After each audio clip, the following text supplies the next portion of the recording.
날씨가 정말 덥네요. 평안하셨습니까?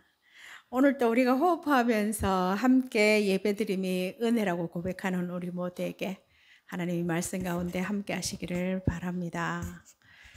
기운실 좋은 나무에 실린 글 하나를 소개하려고 합니다. 이런 글이 있어요. 우리의 삶은 하나님의 손길에 이끌려 써지는 한편의 작품이다. 다만 감사하게도 우리의 손길 역시 작품을 써내려가는 펜의 한쪽을 붙들고 있다. 죽음은 경험한 사람의 조언을 들을 수도 없고 조언을 해줄 수도 없기에 그 누구도 죽음 자체의 경험을 나눌 수 없다는 것이 없다는 것에 그 특수함이 있다. 어찌 보면 한평생의 삶이 결국 마지막 마무리를 위한 것이라고 할 수 있다. 주님이 약속하신 하나님 나라에 대한 확신과 소망으로 인해서 우리 그리스도인들이 집사님 기도하신 것처럼 더 잘 살아야 할 것 같아요. 오늘 말씀 유다의 배반과 예수님의 마지막 만찬 이야기를 통해서 우리의 신앙의 온매무새를 새롭게 여미는 그런 시간이 되기를 바랍니다. 오늘 말씀은 6월절이 다가올 무렵 대제사장들과 서기관들은 예수님을 죽일 궁리를 하고 12제자 중 한 명인 유다는 예수님을 팔아넘기려는 계획을 모의하고 베드로와 요한을 시켜서 준비하신 6월절 식사가 나옵니다. 사탄은 대제사장과 성전 경비병들과 유다를 동원해서 예수님이 하나님의 목적을 성취하지 못하도록 패배시키려고 하지만 예수님은 묵묵히 십자가 죽음이 승리임을 보여주는 6월절 만찬을 나누십니다. 이스라엘의 3대 절기 중인 하나인 6월절이라 하는 무교절이 지금 다가오고 있습니다. 군중들은 예수님의 말씀을 들으려고 이른 아침부터 성전에 모여들고 있는데 대제사장들과 서기관들은 예수님을 죽일 방도를 찾느라고 머리를 맞대어 고민을 하고 있습니다. 예수님은 자신이 장로들과 대제사장들과 서기관들에게 배척을 받을 것을 알고 계셨고 이미 이전에 제자들에게 예고하신 적도 있습니다. 대제사장들은 성전의 도시에서 최고의 권위와 기득권을 행사했고 서기관들은 율법 전문가들로서 예수님과 여러 차례 논쟁하면서 충돌한 적이 있습니다. 누가는 이스라엘의 최고 지도자들을 예수님의 죽음을 계획하고 주도한 세력으로 밝히고 있는데요. 이들은 예수님을 지지하는 백성들의 눈이 두려워해서 죽일 방법을 놓고 고민할 수밖에 없었습니다.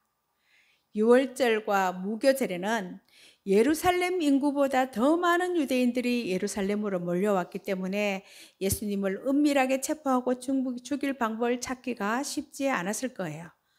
특히 제국으로부터 로마로부터 해방을 기념하는 절기 6월절과 무교절에는 순례자들이 혁명 세력으로 돌변할 수 있는 분위기여서 우리가 메시아라고 기대하는 예수님을 공격하는 것은 신중을 기해야 하는 일이었습니다. 성경은 이러한 사건이 일어난 것에 대해서 사탄이 12 중에 하나인 유다에게 들어갔다라고 설명하고 있습니다. 3절의 짧은 표현은 예수님의 죽음이 유대 지도자들과의 충돌을 넘어서 사탄과 하나님의 우주적인 충돌임을 암시하고 있습니다. 유다가 12 중 하나라는 사실은 배반자가 예수님의 12 제자로서 특별한 목적을 가지고 선택받은 그 공동체 사람이었고 예수님과 가장 가까운 사람들 속에 숨어 있다는 것을 밝히면서 예수님을 믿는 우리에게 큰 교훈을 하고 있어요.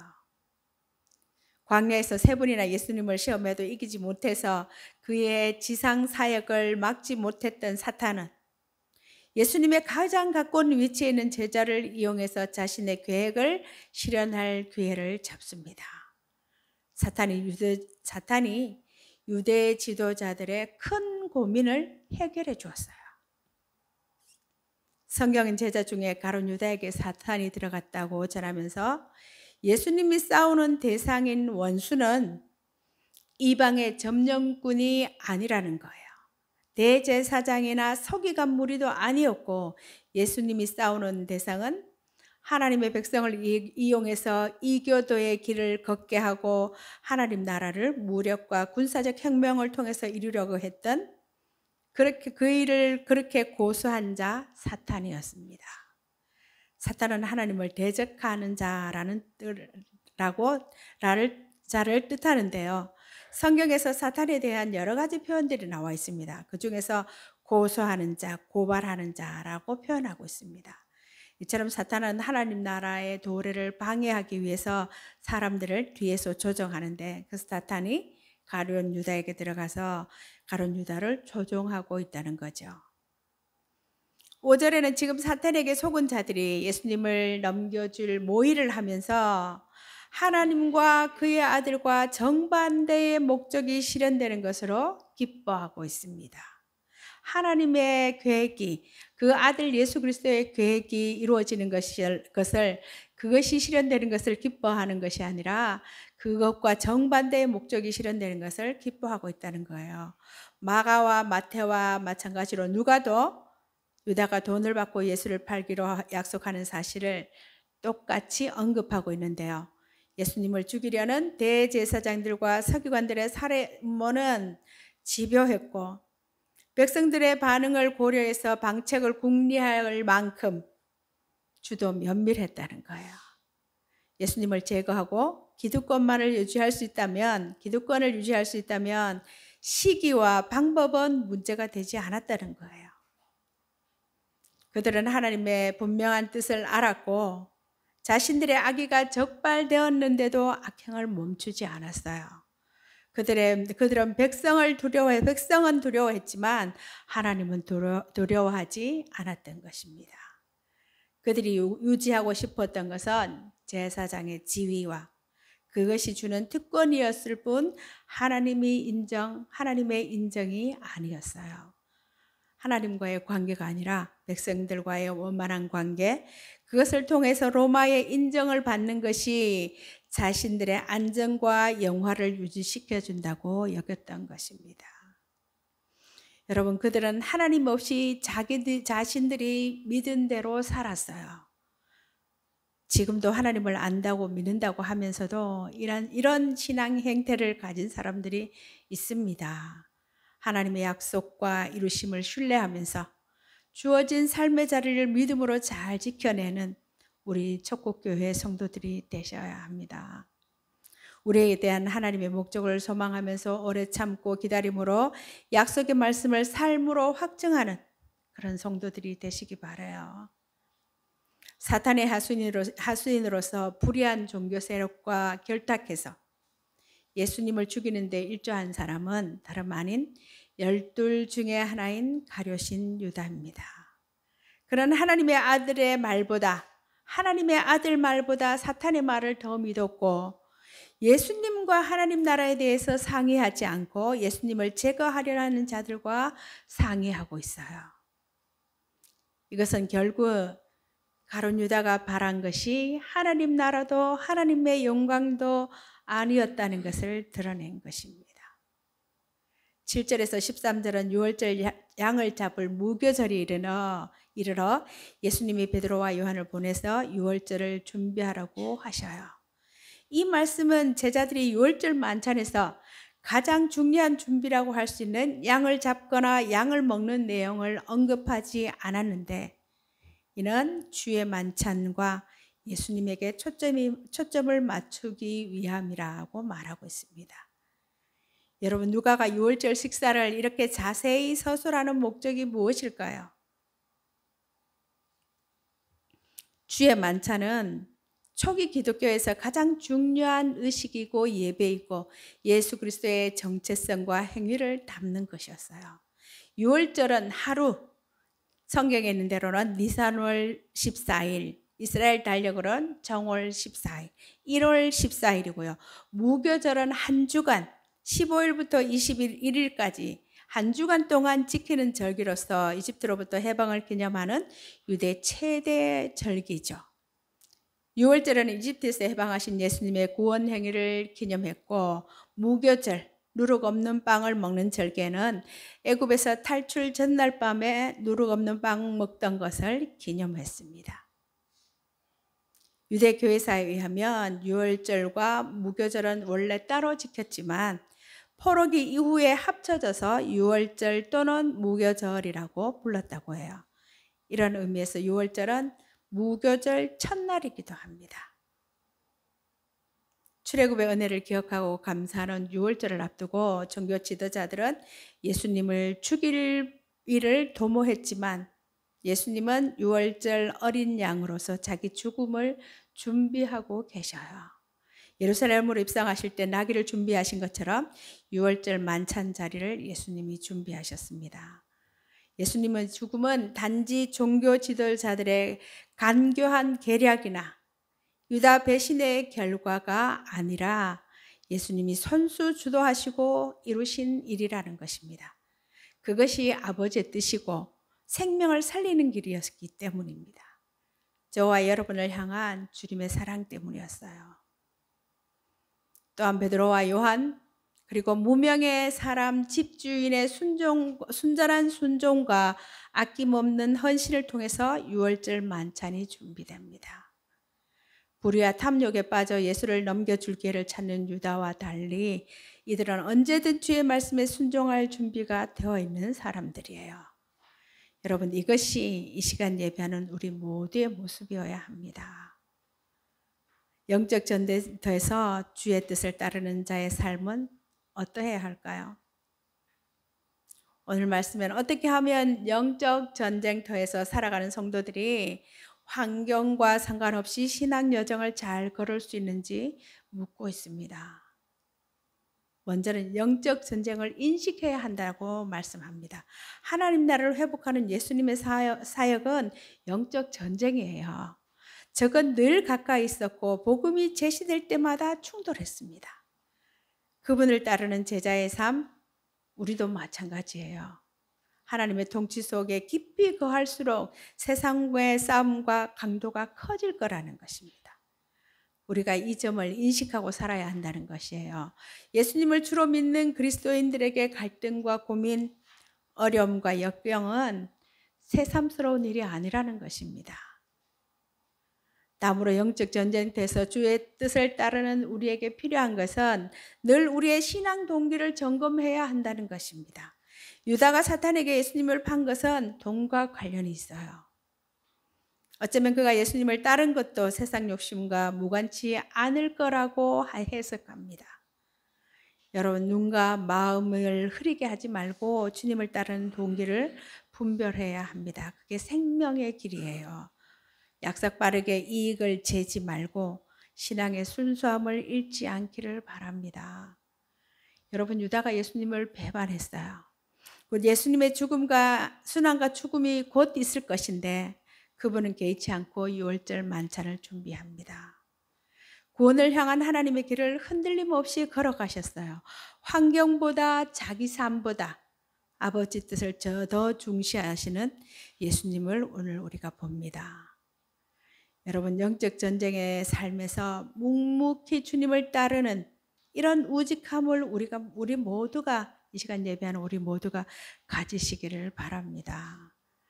우공이산이라는 말이 있어요. 우공 어리석은 노인이 산을 옮긴다라는 뜻인데요. 어떤 일이든지 꾸준하게 열심히 하면 반드시 이룰 수 있다는 말입니다. 여러분, 중요한 신앙의 여정 중에서 중요한 것 중 하나는 주님을 향한 우직함 아닐까요? 어려움이 있고 영적 방해가 있을 수도 있을 것이고 심지어 모든 것을 잃을 수도 있지만 그럼에도 우리는 주님을 향한 신뢰와 소망으로 오늘을 살아가야 합니다.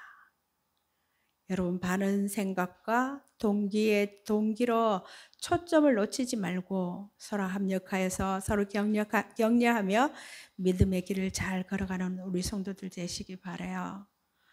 이어지는 단락은 예수님이 제자들과 마지막 식사를 하는 장면이에요.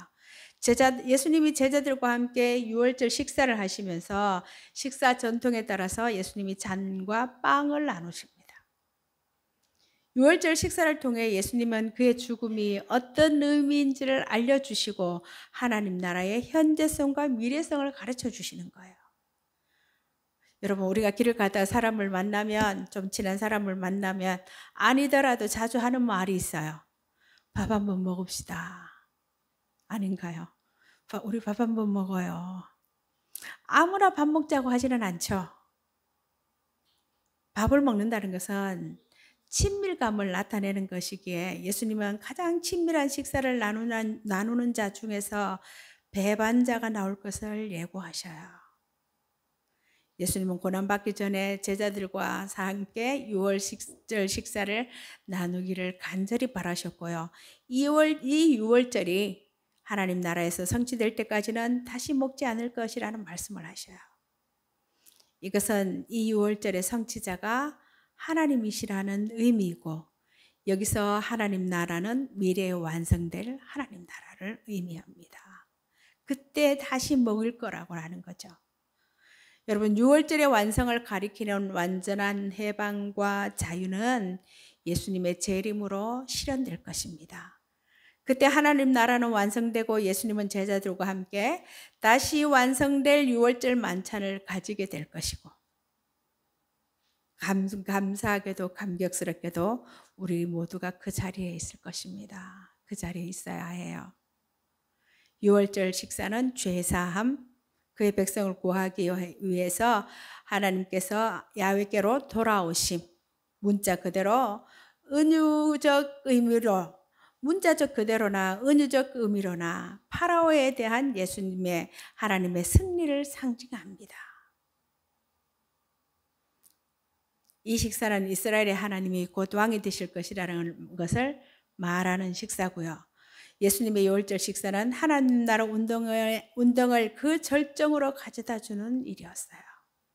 그것은 새로운 출애굽, 곧 새 계약, 포로 생활의 종식, 죄사함, 이 모든 것이 예수님 안에서 그를 통해서 일어나고 있다는 것을 보여주는 중요한 자리였습니다. 예수님이 제자들과 나누셨고, 지금까지 교회가 의례로 지키는 유월절 식사에 대한 몇 가지 의미를 보면, 첫째는 주의 만찬은 유월절의 해방을 기억하게 해줍니다.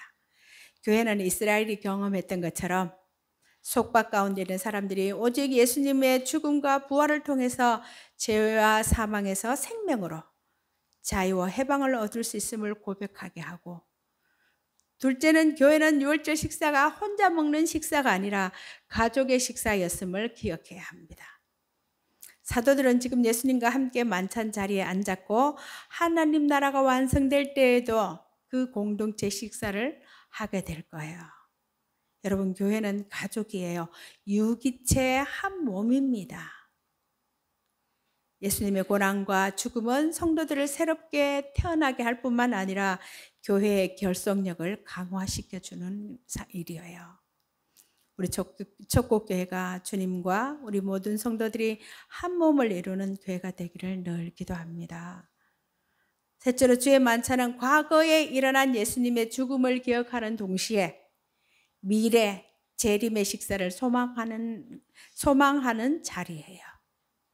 그러므로 교회는 주의 만찬을 통해서 기억하고 기대해야 합니다.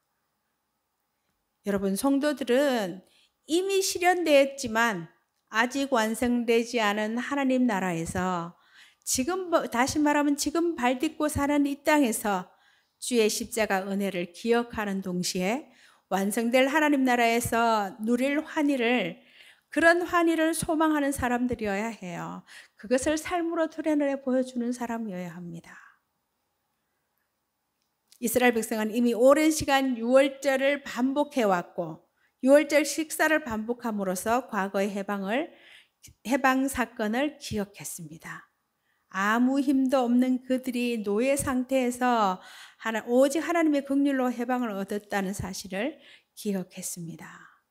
빵과 잔을 나누는 것은 과거 사건을 재현하는 것인데, 우리도 주의 만찬에 참여함으로 예수님의 대속적 죽음을 통해서 해방된 사실을 기억하고, 예수님의 십자가로 우리의 해방과 우리의 자유와 우리의 구원을 기억하고 완성될 나라에서 누릴 만찬을 기억해야 합니다.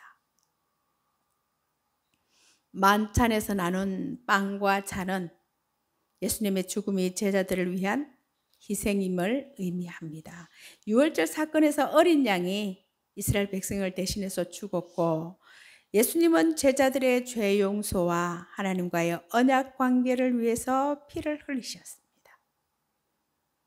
구약에서 언약의 목적은 아버지와 자녀, 왕과 백성과 같은 관계를 하나님과 맺는 것이에요. 그래서 말씀하시죠. 나는 너희 하나님이 되고 너는 내 백성이 되리라. 예수님은 많은 사람을 하나님의 백성과 자녀가 되게 하시려고 언약의 피를 흘리셨습니다. 그것이 떡과 잔이 주는 의미입니다. 이러한 마지막 만찬의 자리가 교제와 배반의 자리가 되었어요. 하나님에게 감사하는 유월절 식사 자리는 하나님이 하신 일을 기억하는 유월절 식사 자리는 유다야의 배신의 자리가 되었습니다. 감사와 배신이 뒤섞인 장면은 승리와 비극이 뒤섞인 십자가 죽음을 예고하고 있습니다. 여러분, 예수님이 그의 사역 전체에 걸쳐서 순종해 오셨던 하나님 나라 과제는 이제 마침내 그 궁극적인 목적지에 거의 도달하고 있어요. 오늘 일어난 일은 목요일 저녁에 금요일에 예수님이 십자가에 달려 돌아가시는데 목요일 저녁에 있었던 일입니다. 이 사건이 다 끝나고 이제 겟세마네 동산으로 기도하러 가시고 거기서 예수님이 잡혀가시는 이야기가 계속 전개되죠. 유월절은 출애굽을 되돌아보고 하나님 나라의 도래를 보여주는 것이에요. 예수님은 이 식사가 자신의 죽음을 통해서 도래할 새로운 출애굽, 하나님 나라를 상징하도록 하려는 의도를 가지고 있었습니다. 예수님은 유월절 어린 양인 자신의 죽음을 통해서 아버지의 뜻, 새 출애굽이 이루어지기를 원하셨고 제자들이 이 유월절 만찬에서 그 의미를 깨닫기를 바라셨어요. 하지만 친밀한 교제와 연합의 만찬에서 뼈아픈 배반을 예고하시는데요. 그 배반은 성경에 이미 예언된 내용이지만 하나님의 작정이 아니라 탐욕을 쫓는 유다의 선택과 결정이었다는 거예요. 그래서 불의한 선택에 대한 책임을 물으시고 기회를 주셨지만 끝내 돌이키지 않는 그를 향해서 돌이킬 수 없는 화를 선언하셨습니다.